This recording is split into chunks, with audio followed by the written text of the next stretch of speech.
they don't usually focus too much on the top lane until the second ban phase, but this matchup, because they have to have some overlapping one, and the Haka's very powerful for Jeongha and Nachojin, maybe focused a little more.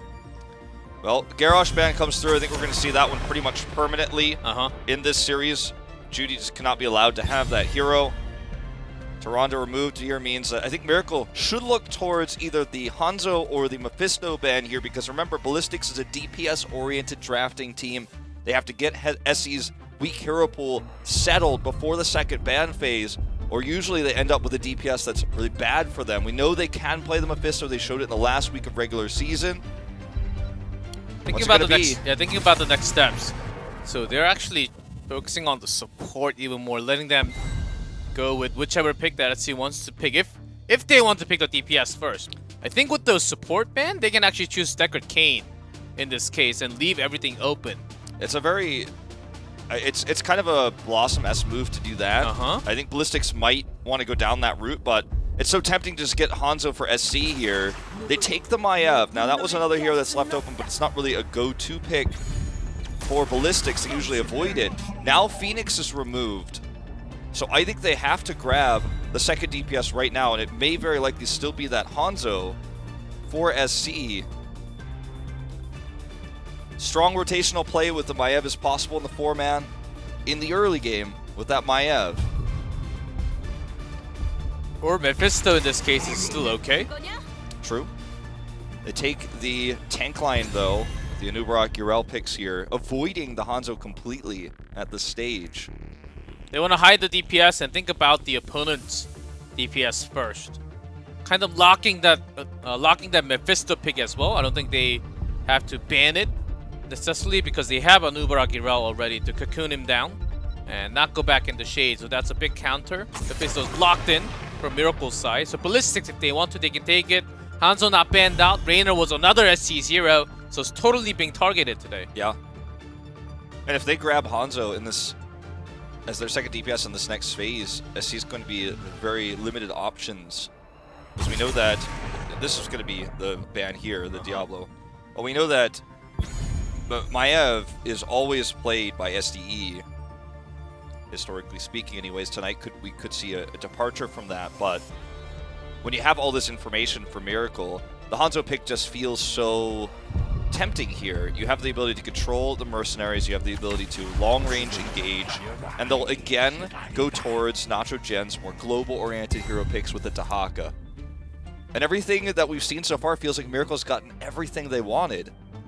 And for Ballistics, we still have question marks, because now what's SC going to play? And that's been the story of the latter part of 2018. Well, everything's taken away. I think the last one to go in this case is Mephisto, which is possible with the Consumed Soul. Not a bad synergy with Maiev and Anubarak. But instead they're going to go Li Ming when they have Anubarak themselves. It's a bit of an odd pick. It's a pick that works for SDE as well, so I think we'll probably see SC on Maiev, which is an uncomfortable hero for him. And I think the Mephisto would have worked really well against what Miracle's drafting, lower hero HP pools for these heroes. Murden kind of is going to be the glue that holds it all together here. Not a strong pick for Judy. It's ironic to see that Judy actually is the one who gets the weak link pick, whereas the rest of his team gets exactly what they want. I really favor Miracle going to one of their most prioritized map picks at the end of the season. And they have Nachojen on a global hero. They have the better DPSs here. I think that Maiev will really need to pull her weight here in the early game, or it's going to be a bad time for Ballistics. Miracle had a really nice game against Blossom yesterday with their Diablo, just controlling the macro with their rotation, with that Diablo power in the Tri-Bush. But in this case, in this game where they have Hanzo Phoenix, a few of the squisher ones on the back, maybe thinking a different way. They have Murden to check, having Dahaka as a global. They shouldn't really go too aggressive. I think Ballistics actually has that rotational power with Maiev pulled now. Yeah, the early game especially is going to be very powerful, and they will need to respect that. Just taking a look, this will be the first game for SC of Maiev career. No, that's not true. He had played one game, actually, in Phase 1, yes. So it'll be a second game ever. Very tense moment in a weak draft to be making a tough call like this, putting SDE on the Leeming. In terms of team fights, if the hard engage goes poorly for Miracle, though, I think with Leeming, there's a lot of really strong potential in the longer fight for Ballistics to actually get those reset kills. I can't remember exactly which team it was, but this comp from Ballistics was tried before with a different support, having one in the Cocoon, having the other one in the Disc, and making it a 5v3, and then Leeming gets a kill. And that's what they tried to do. I believe it failed last time. But they can certainly make it work with a bunch of CCs. They have a lot of diving potential with the jump, the spirit, and the burrow charge. Hanzo, if caught by one CC, it's going to be a kill. SC tries to go for the aggression, nearly dies for it. He avoids that scroll of sealing. That would have been the end of him, absolutely. So, turning the engagements, these rotations on their head here are Miracle so far. Leading in experiences now. They have the Hanzo rotation over here to clear this camp. And look at where Judy's going. He's going to spot check the left side camp, make them fearful of a potential invade. Very well played here by Miracle in this early game. Look at this, Judy just doing exactly what he needs to.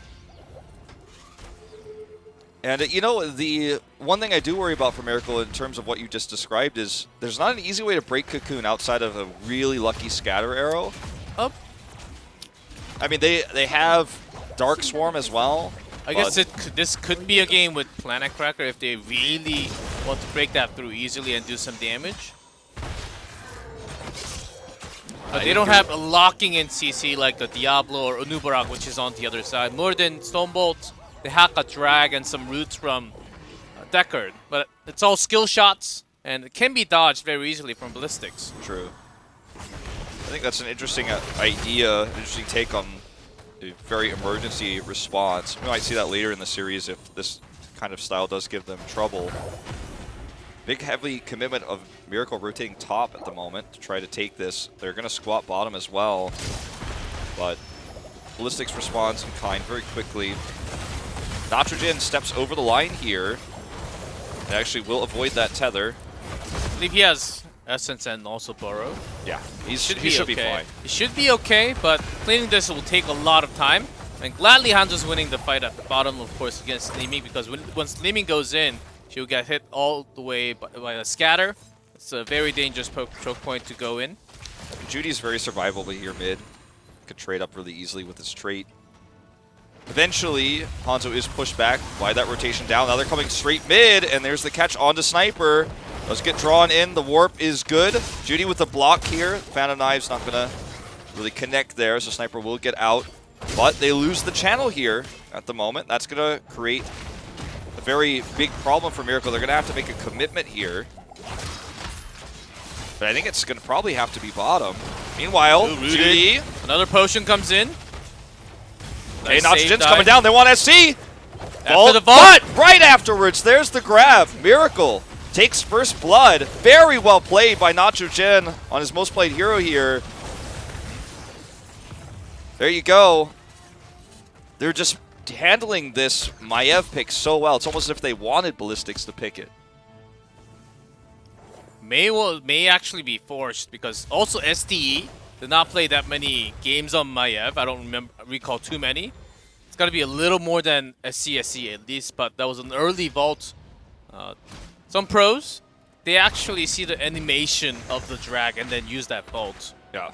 With their reflexes, but that was an early predicted move, which Nitrogen had a good read on. Yeah, and SC, it's the second game ever on the hero. So, you know, we can't have expectations for him to be godlike on Maiev.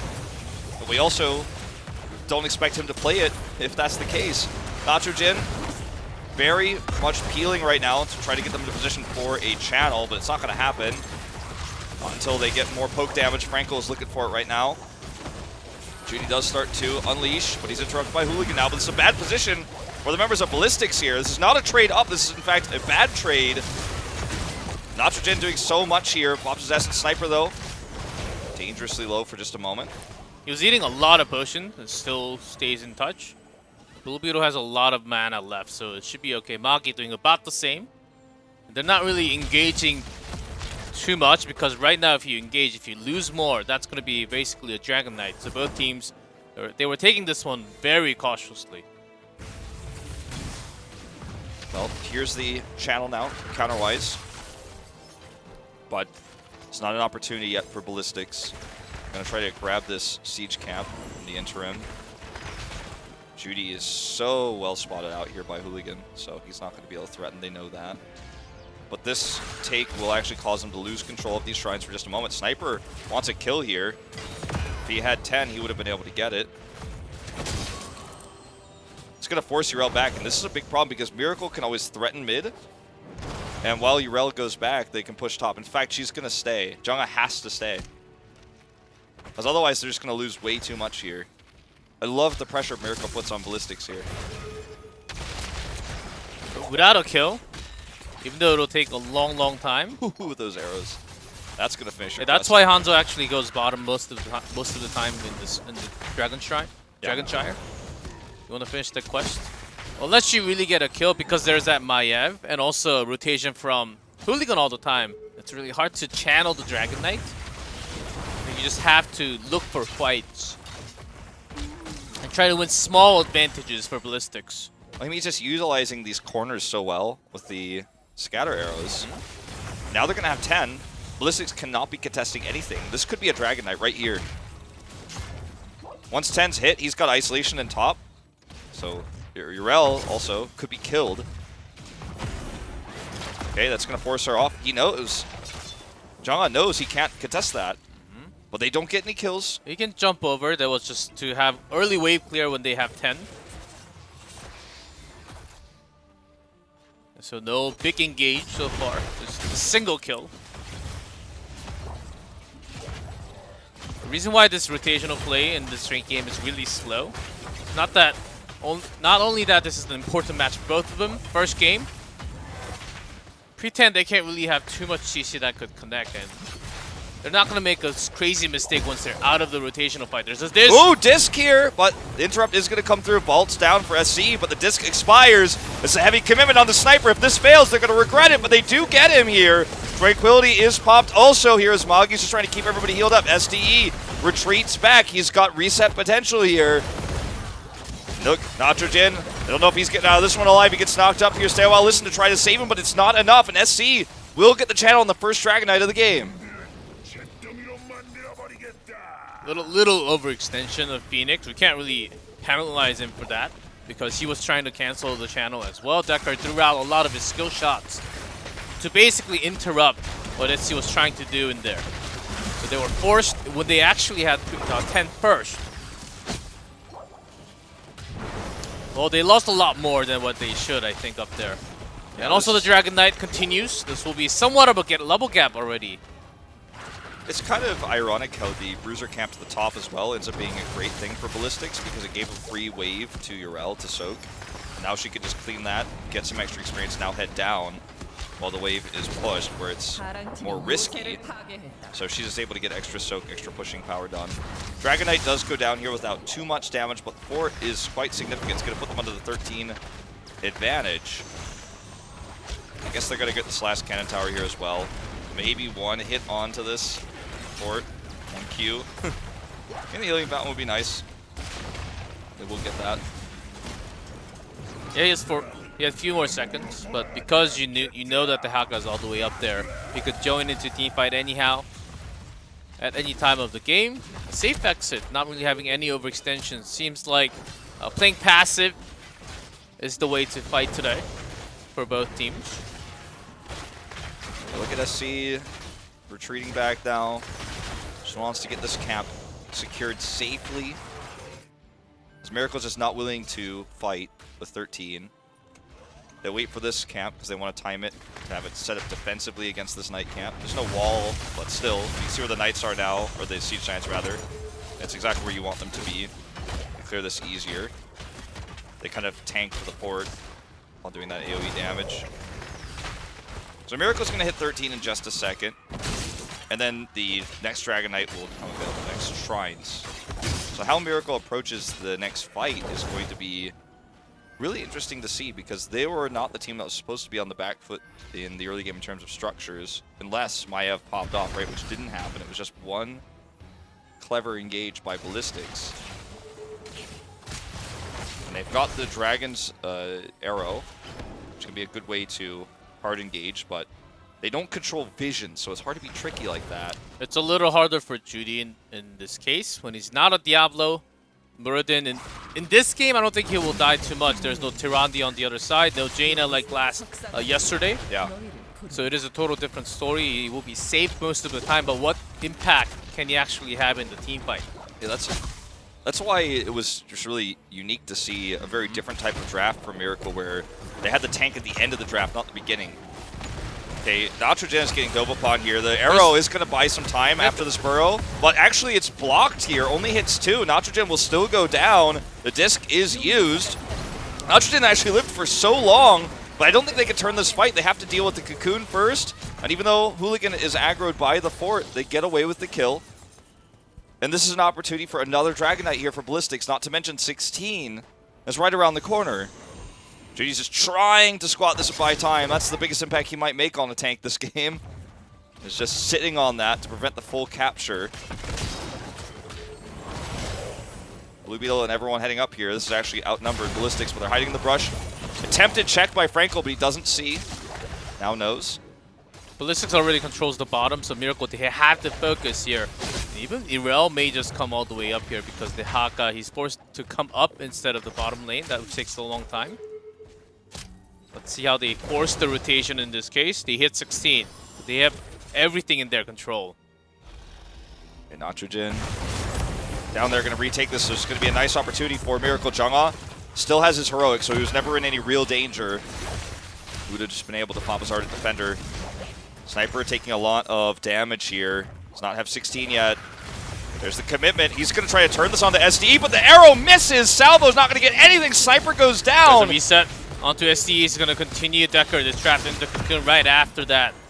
That was a huge overextension, overcommitment by Miracle. They thought they could kill SDE with the arrow there, plus Salvo.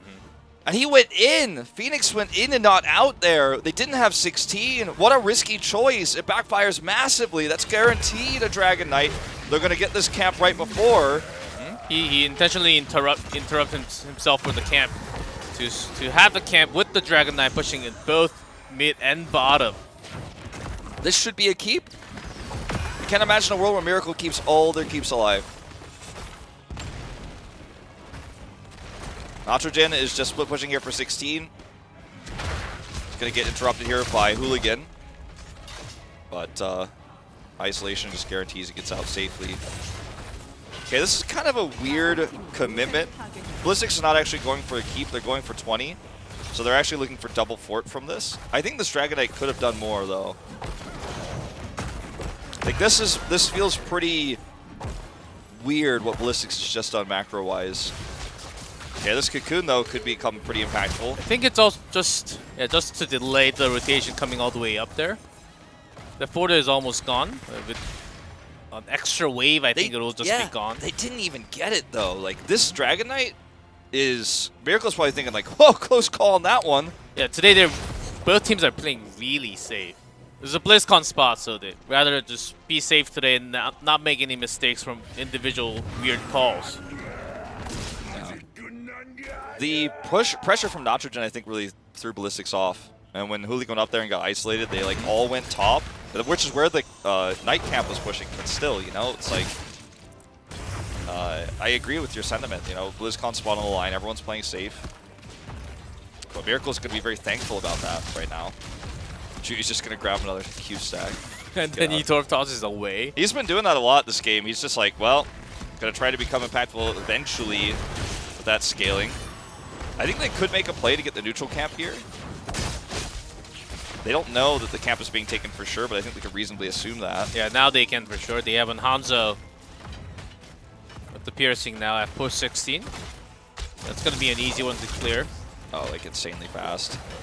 They're going to lose the top fort, but that was a given. It's unfortunate because it's going to guarantee Ballistics gets 20 first, but I think kind of already expected that to be the case. So they're just going to try to get some free experience down here. Let the top fort go. Nitrogen can buy time and get free soak. So I think this is, while bad for Miracle, that 20 is going to be against them, this is their best option. And they made a quick decision. As long as Ballistics doesn't lose anyone, they can give up the fort, that's okay. Still big level difference. When they hit 20, they Okay, make an engage. Jungha comes for an early one, unexpected. Yeah, but he's a bit late, actually. But still, there's just no way to keep Phoenix alive here. Frankel trying his best to get Deckard out of that cocoon. Here's the burrow coming out from Nachogen. He's got the essence. Disc right afterwards, so no heals here, and he is just blown up. This is the exact thing you were talking about. You isolate someone, you kill them, you get a reset for Li Ming. And that is pretty much all she wrote for this game. 20's up now. Nachogen's caught here. Do not believe he has Brush Stock. We couldn't use it even if he did. So many stuns available. Tries to get the grab there at the end of the day. Misses it. Jungha holds that forever until the Brush Stock actually is. He tries to active it. Well, that was a weird timing for Miracle to respond because they would basically expect Ballistics to come in when they hit 20, but it was actually before 20 when they were 19.5. So timing was kind of unexpected for Miracle. That's why they had a really bad response when Ballistics they just engaged all of a sudden. So now Miracle will have to win a team fight without 20. Remember, Miracle's been phenomenal at defending keeps this tournament. So this is defensive engages have been really good for them. Daka's coming up in 10, has isolation, but the cocoon is already used. Can they save Frankel?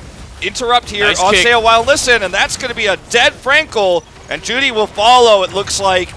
Salvo here, not too impactful. They just don't have their biggest DPS, their biggest stun here. So this Dragon Knight should just theoretically be able to go straight to the core. Disc, big whiff there, though, however. But look, Phoenix is coming in so late. Judy gets the double stun here. Nice Pierce connection. And this is how you play Malfurion nowadays. Without Ice Block, you're just so far away. And now damaging onto the core, leaving on that Dragon Knight. After that, she can pour out all the skill shots as well. That's a core and a very, very clean game for Ballistics. Very clean indeed. The execution of that draft